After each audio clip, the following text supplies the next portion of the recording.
Hello students, welcome back to our YouTube channel. Students, JEE Mains 2025 result ಬಂದಿದೆ. ನೀವೆಲ್ಲ check ಮಾಡಿರ್ತೀರ ಅನ್ಕೊಂಡಿದ್ದೀನಿ. ಮತ್ತೆ ಯಾರ್ಯಾರಿಗೆ ಪಾಸ್ ಆಗಿರ್ತೀರೋ ಅವ್ರಿಗೆಲ್ರಿಗೂ ಕಂಗ್ರ್ಯಾಚುಲೇಷನ್ ಸ್ಟೂಡೆಂಟ್ಸ್. ನಿಮಗೆ NITs ಇರ್ಬೋದು, IITs, top engineering colleges door ಯಾವಾಗಲೂ ಓಪನ್ ಆಗಿರುತ್ತೆ.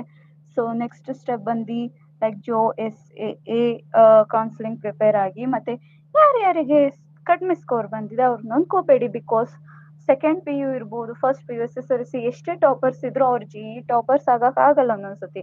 ಹಾಗಂತ ಇದೇ ಲಾಸ್ಟ್ ಚಾನ್ಸ್ ಅಂತ ಅಲ್ಲ. ಸೊ ಮತ್ತೆ ನೀವು ನೆಕ್ಸ್ಟ್ ಇಯರ್ ಟ್ರೈ ಮಾಡ್ಬೋದು, ಅಥವಾ ನೀವು ಬೇರೆ ತರ ಎಂಟ್ರೆನ್ಸ್ ಎಕ್ಸಾಮ್ನು ಟ್ರೈ ಮಾಡ್ಬೋದು. ಲೈಕ್ KCT ಇರ್ಬೋದು, ಕಾಮೆಟ್ಗೆ, ಅಥವಾ ಪ್ರೈವೇಟ್ ಕಾಲೇಜಸ್, ಈ ತರ ನೀವು ಟ್ರೈ ಮಾಡ್ಬೋದು. ತುಂಬಾನೇ ವೆರೈಟೀಸ್ ಆಫ್ ಚಾನ್ಸಸ್ ಈಗಿನ ಕಾಲದ್ರಲ್ಲಿದೆ. JEE ಅಡ್ವಾನ್ಸ್ಡ್ ಎಲಿಜಿಬಿಲಿಟಿ ಚೆಕ್ ಮಾಡ್ಕೋಬೇಕು. ನೀವು 2.5 ರ್ಯಾಂಕ್ ಒಳಗಡೆ ಇರಬೇಕಾಗುತ್ತೆ. ಲೈಕ್ ಕೋಡಿಂಗ್ ಇರ್ಬೋದು, ಡಿಸೈನ್ ಇರ್ಬೋದು, ಎಲೆಕ್ಟ್ರಾನಿಕ್ಸ್, ನಿಮ್ಗೆ ಏನ್ ಇಷ್ಟ ಆಗುತ್ತೋ ಆ ಸ್ಕಿಲ್ಸ್ ನ ಬಿಲ್ಡ್ ಮಾಡ್ಕೋತಾ ಹೋಗಿ. ಮತ್ತೆ ಮೇನ್ ಆಗಿ ಪೇರೆಂಟ್ಸ್ ಮತ್ತೆ ಸ್ಟೂಡೆಂಟ್ಸ್ ರಿಸಲ್ಟ್ ಚೆಕ್ ಮಾಡಿದ್ದು ಜಸ್ಟ್ ನಂಬರ್ ಆಗಿರುತ್ತೆ. ಸೊ ನೀವು ಅದನ್ನ ಟೆನ್ಷನ್ ಮಾಡ್ಕೋಬೇಡಿ. ಮೆಂಟಲ್ ಪೀಸ್, ಕೆರಿಯರ್ ಕ್ಲಾರಿಟಿ, ಹಾಗೆ ಗ್ರೋತ್ ಮೈಂಡ್ ಸೆಟ್ ತುಂಬಾನೇ ಇಂಪಾರ್ಟೆಂಟ್ ಆಗುತ್ತೆ. ಇಂಡಿಯಾನಲ್ಲಿ ಇಂಜಿನಿಯರಿಂಗ್ ಅಂದ್ರೆ ಥೌಸಂಡ್ಸ್ ಆಫ್ ಆಪ್ಷನ್ಸ್ ಇದೆ. Second PU, second year plus ಬೇರೆ ಎಂಟ್ರೆನ್ಸ್ ಎಕ್ಸಾಮ್ ಇರುತ್ತೆ. ಸೊ ಈ ತರ ತುಂಬಾನೇ ಎಂಟ್ರೆನ್ಸ್ ಎಕ್ಸಾಮ್ ಇರುತ್ತೆ. ನೀವು JEE ಅಂತ ಅಲ್ಲ, ಹೋಗ್ಲಿ ಇವಾಗ ನಿಮ್ಗೆ JEE ಬರಿಬೇಕು ಅಂತ ಇದ್ರೆ ಈ ವರ್ಷ ಆಗ್ಲಿಲ್ಲ ಅಂದ್ರೂ ಪರವಾಗಿಲ್ಲ ಸ್ಟೂಡೆಂಟ್ಸ್. ನೆಕ್ಸ್ಟ್ ವರ್ಷ ಅಪ್ಲೈ ಮಾಡಿ ಚೆನ್ನಾಗಿ ಪ್ರಿಪೇರ್ ಆಗಿ, ಖಂಡಿತವಾಗಿ ನೀವು ಟಾಪ್ ಆಗೇ ಆಗ್ತೀರಾ. ಒಂದು ಮೋಟಿವೇಶನ್ ಹೇಳೋದಾದ್ರೆ ಸ್ಟೂಡೆಂಟ್ಸ್, ಇವನ್ ಡಾಕ್ಟರ್ EPJ ಅಬ್ದುಲ್ ಕಲಾಂ ಕೂಡ ತುಂಬಾನೇ ಇಂಟರ್ವ್ಯೂಸ್ ಫೇಲ್ ಆಗಿದ್ದಾರೆ. ಇಸ್ರೋಕ್ಕಿಂತ ಮುಂಚೆ ತುಂಬಾನೇ ಇಂಟರ್ವ್ಯೂಸ್ ಫೇಲ್ ಆಗಿದ್ದಾರೆ. ಬಟ್ ಅವ್ರೀಗ ಎಷ್ಟು ಫೇಮಸ್ ಆಗಿದ್ದಾರೆ ಅನ್ನೋದು ನಿಮ್ಗೆ ಗೊತ್ತು. ಅವರ ನಾಲೆಜ್ ಇರ್ಬೋದು, ಅವ್ರ ಕ್ಯಾರೆಕ್ಟರ್ ಇರ್ಬೋದು, ತುಂಬಾ ವರ್ತ್ ಅಲ್ವಾ students. So doctor APJ Abdul Kalam ಒಂದು ಸಲ್ಯೂಟ್. ಸೊ ಸ್ಟೂಡೆಂಟ್ಸ್, ನೀವು ಅವ್ರ ತರ ಅವ್ರಕ್ಕಿಂತ ದೊಡ್ಡದಾಗಿ ಬೆಳಿಬೇಕು ಅಂದ್ರೆ ನೀವು ಸ್ವಲ್ಪದಕ್ಕೆ ಅಥವಾ JEE ಮೇನ್ಸಿಗೆ ಫೇಲ್ ಆದ ತಕ್ಷಣ ನೀವು ಡಿಸಪಾಯಿಂಟ್ ಆಗಬೇಡಿ ಸ್ಟೂಡೆಂಟ್ಸ್.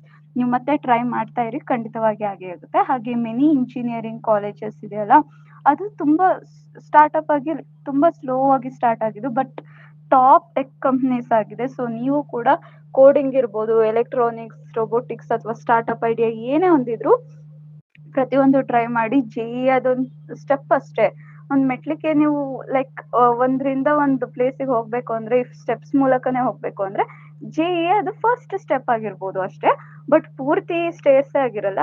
ಸೊ ನೀವು ಯಾವುದೇ ಕಾರಣಕ್ಕೂ ಡಿಸಪಾಯಿಂಟ್ ಆಗಬೇಡಿ, ಖಂಡಿತವಾಗಿ ಟ್ರೈ ಮಾಡಿ, ಖಂಡಿತವಾಗಿ ಟಾಪ್ ಆಗೇ ಆಗ್ತೀರಾ. ಸೊ ಸ್ಟೂಡೆಂಟ್ಸ್, ರಿಸಲ್ಟ್ ಚೆಕ್ ಮಾಡಿದ್ಮೇಲೆ ಶಾಕ್ ಆಗಬೇಡಿ. ಎಷ್ಟೇ ಮಾರ್ಕ್ಸ್ ಬಂದಿದ್ರು ಸೆಲೆಬ್ರೇಟ್ ಮಾಡಿ. ನೆಕ್ಸ್ಟ್ ಇಯರ್ಗೆ ಪ್ಲಾನ್ ಮಾಡ್ಕೊಳ್ಳಿ, ಇವಾಗ ನೆಕ್ಸ್ಟ್ ಏನ್ ಮಾಡ್ಬೇಕು ಅನ್ನೋದು ಗುರಿ ಇಟ್ಕೊಳ್ಳಿ ಸ್ಟೂಡೆಂಟ್ಸ್. ಮತ್ತೆ ನಿಮ್ಗೋಸ್ಕರ ಯಾವಾಗ್ಲೂ ನಮ್ ಯೂಟ್ಯೂಬ್ ಚಾನಲ್ ಅಪ್ಡೇಟ್ಸ್ ಕೊಡ್ತಾ ಇರುತ್ತೆ, ಎಲ್ಲ ತರ ಸಪೋರ್ಟ್ ಇರುತ್ತೆ ಸ್ಟೂಡೆಂಟ್ಸ್. ಸಬ್ಸ್ಕ್ರೈಬ್ ಮಾಡ್ಕೊಳ್ಳಿ, ಹಾಗೆ ವಿಡಿಯೋನ ಶೇರ್ ಮಾಡಿ. JEE result just a beginning of your real journey students, ಅದೇ ಪೂರ್ತಿ ಅಲ್ಲ. ಸೊ ಡಿಸಪಾಯಿಂಟ್ ಆಗ್ದಲೆ ನೆಕ್ಸ್ಟ್ ಸ್ಟೆಪ್ ನೀವು ತಗೊಳ್ಬೇಕಾಗುತ್ತೆ. ನೆಕ್ಸ್ಟ್ ಬೇರೆ ಅದರ್ ಎಂಟ್ರೆನ್ಸ್ ಎಕ್ಸಾಮ್ ಇರ್ಬೋದು, ಅಥವಾ ಮತ್ತೆ ನೀವು JEE ಮೈನ್ಸ್ ನೆಕ್ಸ್ಟ್ ಇಯರ್ ಬರಿತೀನಿ ಅಂದ್ರೆ ಅದ್ರ ಪ್ರಕಾರ ಪ್ಲಾನ್ ಮಾಡ್ಕೊಂಡು ಓದ್ಕೊಳ್ಳಿ ಸ್ಟೂಡೆಂಟ್ಸ್. ಮತ್ತೆ ನಮ್ಮ ಯೂಟ್ಯೂಬ್ ಚಾನಲ್ಗೆ ಸಬ್ಸ್ಕ್ರೈಬ್ ಮಾಡಿ, ಲೈಕ್ ಮಾಡಿ, ಹಾಗೆ ನಮ್ಮ ವಾಟ್ಸಪ್ ಗ್ರೂಪ್ಗೆ ಜಾಯ್ನ್ ಆಗಿ ಸ್ಟೂಡೆಂಟ್ಸ್. ಅದರಲ್ಲಿ ತುಂಬಾ ಪ್ರತಿಯೊಂದು ಅಪ್ಡೇಟು ಬರ್ತಾ ಇರುತ್ತೆ, ಯಾವುದೇ ಕಾರಣಕ್ಕೂ ಮಿಸ್ ಮಾಡ್ಕೋಬೇಡಿ. ಮತ್ತೆ ಮುಂದಿನ ವಿಡಿಯೋದ್ರಲ್ಲಿ ಸಿಗೋಣ ಸ್ಟೂಡೆಂಟ್ಸ್. ಬಾಯ್.